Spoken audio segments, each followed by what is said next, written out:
Namaste all of you. I hope you all are doing good. So today in the video we are going to find the solution of linear equation. Okay, so let's find it. Okay, so now the solution of linear equation. Okay, for this I'm going to explain this by taking one example. This is an example 2x plus 3y is equals to 2, the example of linear equation in two variables. Okay, so as you know, when we have linear equation in one variable, okay, suppose this is the example of linear equation one variable. अगर मैं इसमें x की value find करूँ, मैं solution for x, so that is -3/2. ठीक है, तो ये इक्वेशन वन वेरिएबल का है, so that's why we have only one solution. As I told you in my previous videos, वहाँ पे मैंने यही समझा है कि आपको किस इक्वेशन की, लिनियर इक्वेशन की कितने सोल्यूशंस आएंगे. Okay, now here we have two variables x and y, यानी कि हमें दोनों के लिए सोल्यूशन इसमें फाइंड करना है. कैसे करेंगे? We are going to put the values of x and y. इसकी वैल्यूज ऐसे रखेंगे कि ये LHS पार्ट है जो हमें वेरीफाई कर दे इसके साथ, means the answer should be 12. अगर ये दोनों LHS RHS इक्वल आ गए, means we can say that the values of x and y will be the solution of this linear equation. ठीक है, I am going to explain by finding all the solutions. So let's see, x plus 3y is equals to 12. अब अगर मैं यहाँ पे x और y की ऐसी वैल्यूज़ लेती हूँ, अब यहाँ पे आप इसका बेस्ट तरीका लिखने का ये है, you can make a box है. ठीक है, हमेशा आप एक बॉक्स बना के रखिए और उसमें the whatever the values you are taking you can write it hair.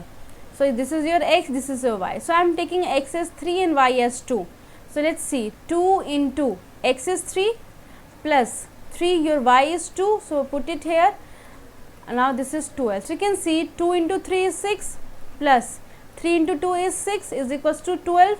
So you get your answer as 12 is equals to 12. So you can see that the value of 3 and 2 is the solution of this equation. Now how you will write it? You will write like this, 3, 2.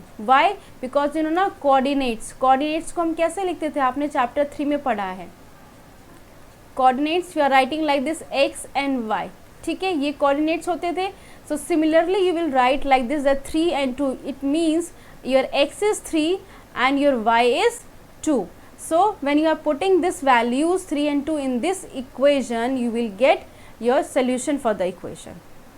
I hope आपको समझ आया होगा. Now let's take another values. मैं अब एक दूसरा values लेकर दिखाती हूँ, उससे क्या ये वेरीफाई होता या नहीं होता. Suppose I am taking your x, मैं इस x की जगह पे ले रही हूँ 4, and I am taking in the place of y 3 into 1 is equals to 12. So you can see 4 into 2 is 8 plus 3 into 1 is 3 is equals to 12. So 8 plus 3 is 11 which is not equals to 12. So आप कह सकते हो 4, 1. Why I have written like this? Because your 4 is x and your 1 is y and this is not the solution of this equation. तो solution होने का मतलब यही है कि जब वो किसी इस लिनियर इक्वेशन को जब वो वेरीफाई करता है तभी वो उसका सोल्यूशन होगा, नहीं तो नहीं होगा. ठीक है, और इसको फाइंड करने का तरीका क्या है? आप इस इक्वेशन को ऐसे लिख सकते हो, 2x plus 3y is equals to 12 अगर लिखा है. So you can write here x.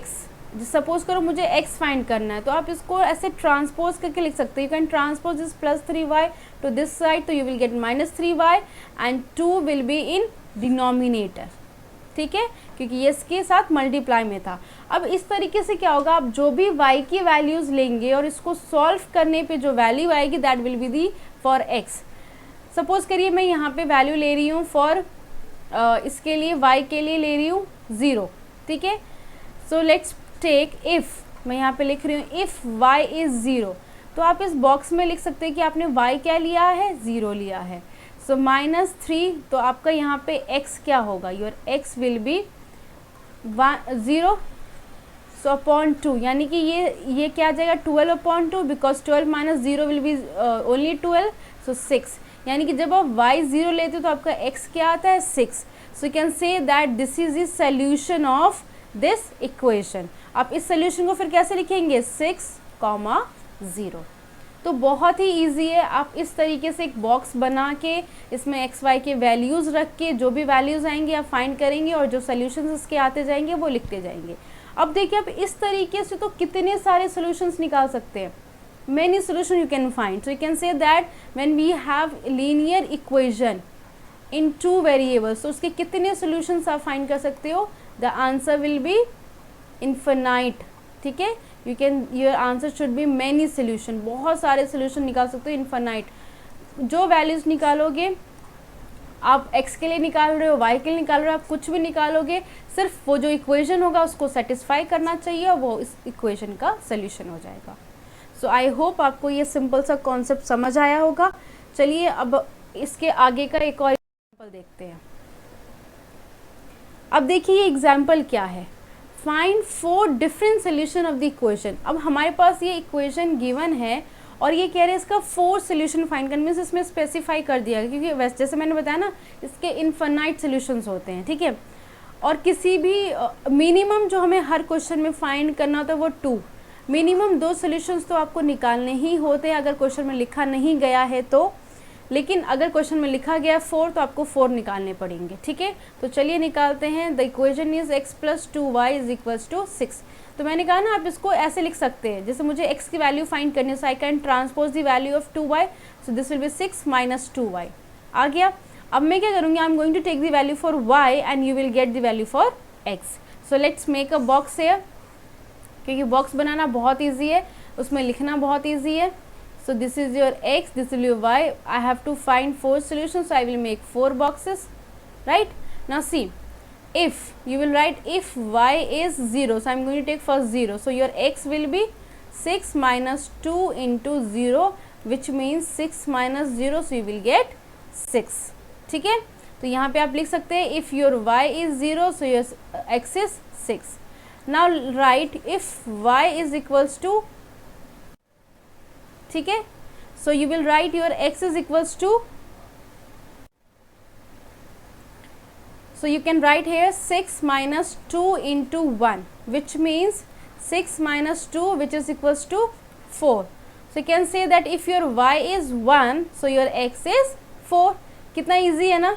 Now take y as 2. अब मैंने y 2 लिया, so you put the value, so we will get 6 - 2 into 2, which means 6 - 4, that is equals to 2. यानी अगर y 2 है तो आपका x भी 2 आ रहा है. ठीक है, now last one, if y is 3, तो y मैंने यहाँ 3 लिया है, so you can write x will be 6 - 2 into 3, which means 6 - 6, तो आंसर क्या आ गया 0.